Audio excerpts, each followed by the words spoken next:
Paz e bem para você. A campanha da fraternidade é uma campanha da CNBB que acontece todo ano, nessa época de Quaresma.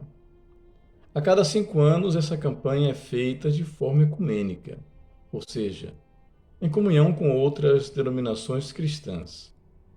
Visa a reflexão sobre um problema concreto que envolve a sociedade brasileira, buscando caminhos de solução e ação transformadora.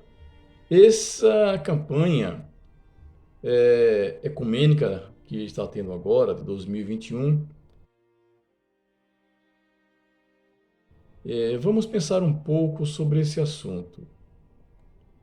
A igreja hoje parece que está cheia de pessoas vazias às vezes. Muitas ainda não compreenderam duas realidades que são necessárias. Minha pregação não é para anjos de asas, mas para pessoas de carne e osso, pessoas que sofrem por diversos males. Os pecadores. Foi para essas pessoas que Jesus disse que veio. Pessoas tratadas como animais, abandonadas, pisadas, doentes, famintas, jogadas na sarjeta da vida. Foi por elas que Jesus também morreu na cruz.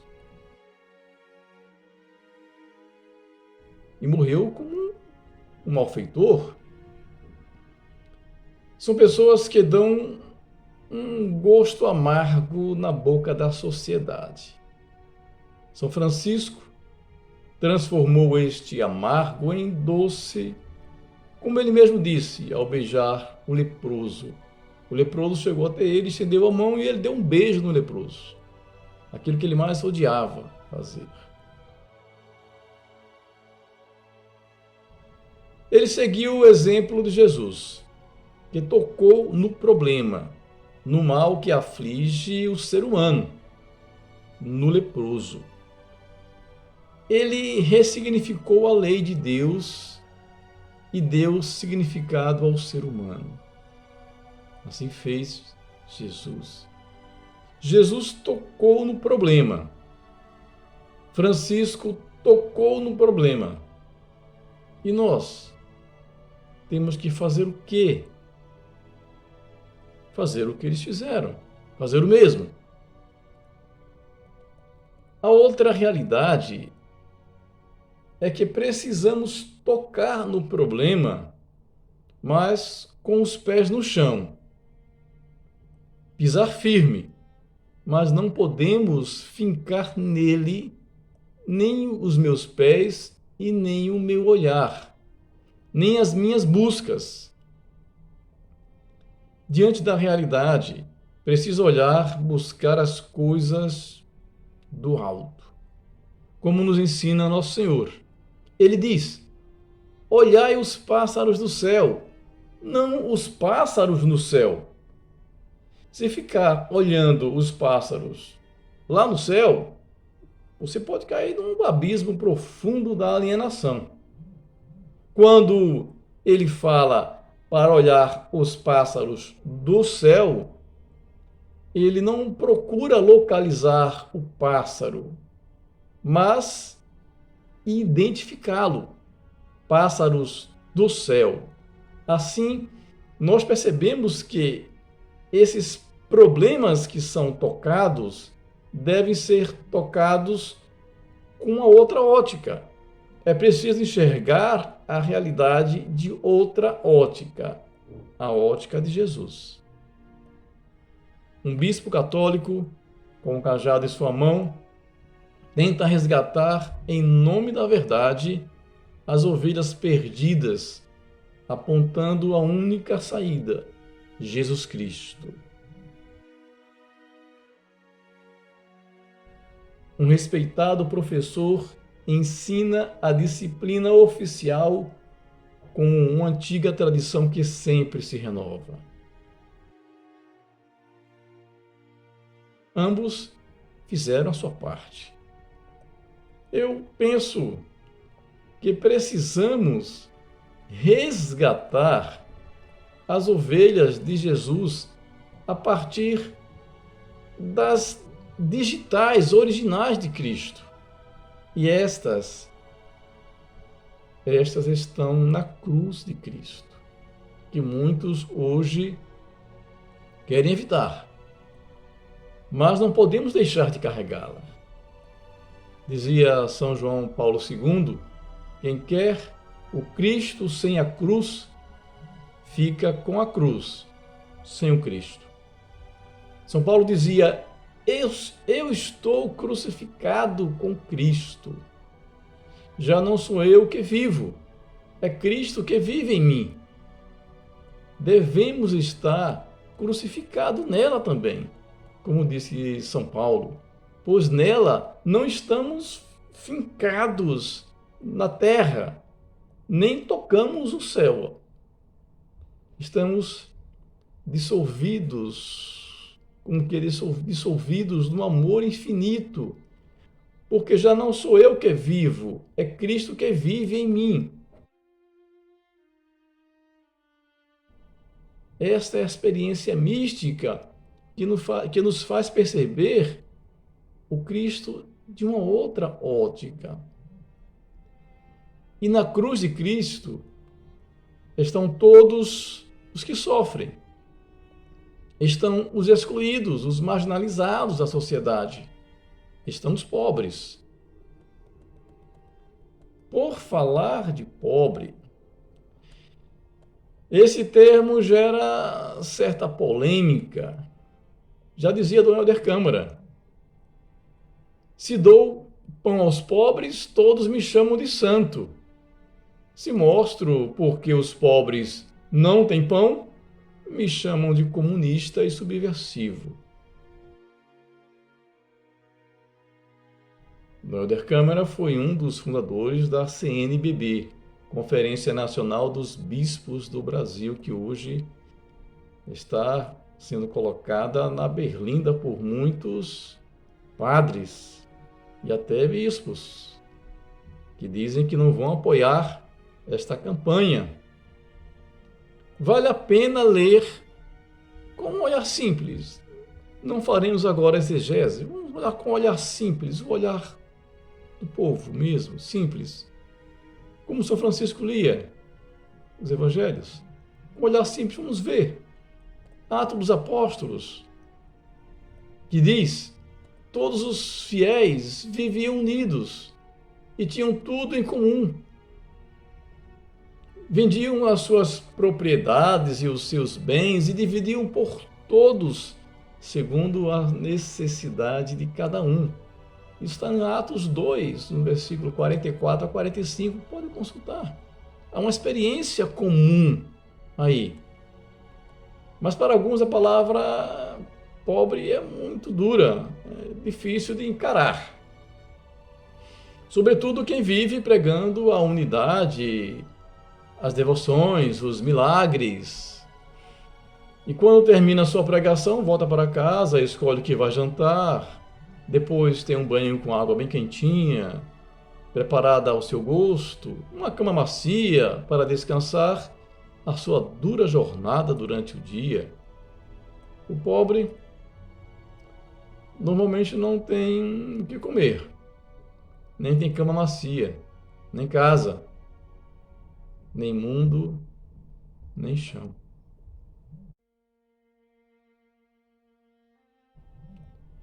Ele por si já questiona. A igreja pensa, Jesus faz. Hoje muito se discute a campanha da fraternidade de 2021, que fala pouco de Deus e muito de política. Somos todos políticos. Existem duas situações que devemos refletir um pouquinho: Deus e política. Em termos gerais, o que entendemos do termo Deus? Existem duas qualificações fundamentais nas tradições dos místicos, nos estudos sobre Deus. Deus é causa e bem. Como causa é o princípio que torna possível o mundo, o ser em geral. Como bem é a fonte ou a garantia de tudo o que há de excelente no mundo, e sobretudo no mundo humano. Política. Temos pelo menos 4 ideias, a partir dos filósofos: doutrina do direito e da moral, uma teoria do Estado, a arte ou a ciência de governo, o estudo dos comportamentos intersubjetivos. São políticas. Nossas posturas atuam por aí. Na época de Jesus, e também um pouco antes, já temos a presença de partidos religiosos políticos, que podemos destacar os fariseus, saduceus e essênios. Você percebe isso nos textos bíblicos. A campanha da Fraternidade de 2021 é uma campanha ecumênica. Muita influência protestante e teologia da libertação, assim é o que se foi comentado, assim é o que podemos perceber. Basta você olhar atentamente, você vai perceber realmente essas marcas aí. Mas há muitas críticas, sobretudo de católicos, devido à força que ficou da teologia protestante, mas não se pode esquecer que muitos teólogos católicos têm usado e estudado a teologia de grandes estudiosos não católicos, que até ajudaram a aprofundar a teologia católica. Temos, por exemplo, Bultmann, Cullmann, entre outros. Inclusive o próprio Lutero, que quando se tem interesse em falar os católicos de Maria, muitas vezes se utiliza do que o Lutero escreveu no livro Magnífica. Ele escreveu tão bem sobre Maria, falando da sua experiência devocional, divulgando essa sua experiência para que outros não católicos pudessem conhecer e respeitar. E outros reformadores também compreenderam essa apreciação, Zwinglio, por exemplo, Calvino. Todos eles tiveram a sua apreciação. Hoje, talvez muitos não compreendam porque nem conhecem a própria tradição e escritos dos reformadores protestantes a respeito de Maria.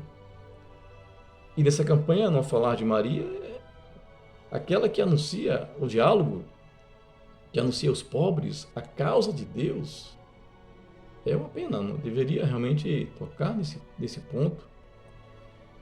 Mas a campanha da fraternidade apresenta essa experiência, e essa campanha nos remete a muitas experiências que devem ser tocadas. Muitos pontos polêmicos, problemas que se tornam amargos em nossa vida. Alguns problemas são tocados de forma clara, outros nem tanto, mas estão lá. Devo esperar para ver depois o que fazer sobre esses problemas? Devo deixar que outros falem que não são da igreja? Devo tocar no mal? Se nós o observarmos, temos que olhar com a outra ótica, a ótica de Jesus. Lembre-se, temos que olhar os pássaros do céu, não os pássaros no céu. O pássaro do céu é uma identificação de uma ótica que Jesus quer falar, deixa a sua experiência de reino. Pai, há um outro tipo de olhar que temos que observar. As coisas do alto têm que ser observadas com os pés no chão, mas com o olhar do céu. Na campanha da fraternidade, temos que perceber algumas situações que nos levam a refletir no que diz respeito à nossa atuação, à nossa presença diante das causas sociais. Essas causas sociais são causas que devem também preocupar a igreja, a instituição religiosa. Aqueles que são empobrecidos, os pobres, aqueles que sofrem, interessa à igreja. Eu tenho que me preocupar com aquele que sofre, como Jesus se preocupou com aquele que sofre. Eu tenho que me preocupar com aquele que tem sérios problemas. Jesus fez isso, tocou nos problemas. O Francisco tocou nos problemas. Nós devemos tocar nos problemas e fazer com eles, resolver, curar, como fez com o leproso, como fez com as pessoas que tanto precisavam. Jesus fez na sua época. São Francisco deu a continuidade. E nós? Penso que a parábola do joio e do trigo possa nos ajudar a compreender um pouco essa situação, porque ela reflete muito bem esse problema em Mateus. Nessa parábola do joio e do trigo, Jesus parece expressar a ideia de semelhança e contraste dessas duas sementes. O joio, da qual Jesus fala nesta parábola, trata-se de uma erva terrível, de uma praga, relativamente comum em muitas lavouras de trigo. Em seus primeiros momentos, enquanto ainda está em folhas, ela se assemelha muitíssimo ao trigo, tornando inviável arrancá-la do meio do trigo. Você pode arrancar um, arrancar o outro junto. O joio pode ser hospedeiro, inclusive, de um fungo, que produz toxinas venenosas, que pode causar diversos males se consumido por animais e seres humanos. Mas, para não confundir quem vai arrancar, espera o processo natural acontecer. Portanto, enquanto o trigo é a base dos mais variados alimentos, o joio é uma erva daninha. Mas ao amadurecer, quando as espigas são formadas, as semelhanças entre as duas acabam. Aí, no dia da colheita, nenhum ceifeiro comete o erro de colher joio em lugar de trigo, colher o bom e rejeitar o mal. Façamos como essa parábola de Jesus. Vamos atuar como igreja. Vamos pertencer a essa experiência da igreja e observar o joio, o trigo. Não podemos fugir dessa realidade já apontada em Mateus, né? Essas duas realidades, esse contraste e essa semelhança. Vamos viver essa realidade. Esta é a realidade da igreja, no contraste e na semelhança diante dos problemas. E depois nós vamos fazer como a parábola, quando tiver clareza, colher realmente o que é bom e não aceitar aquilo que é mal. Sempre colhendo, sempre usando os critérios, o olhar de Jesus. A igreja tem uma resposta própria para dizer, para apresentar. Não é a mesma resposta que outras instituições. A igreja tem a sua. E nós temos que fazer valer esta posição da igreja. Olhai os pássaros do céu, não os pássaros no céu. Paz e bem para você.